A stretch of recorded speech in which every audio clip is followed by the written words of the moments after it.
Hello everyone! Makinig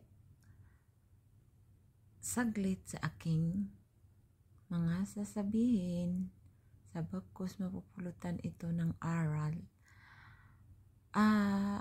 Hindi kasalanan ang dumistansya o lumayo sa kamag-anak.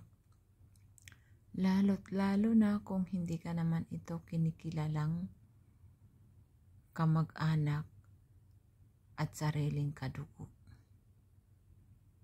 Ika nga, sabi ng matatanda, mas maganda nagbibisitahan na lang kayo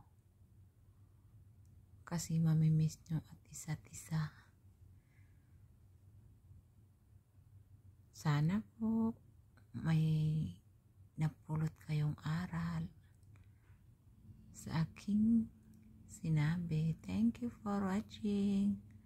Like and share. God bless all everyone.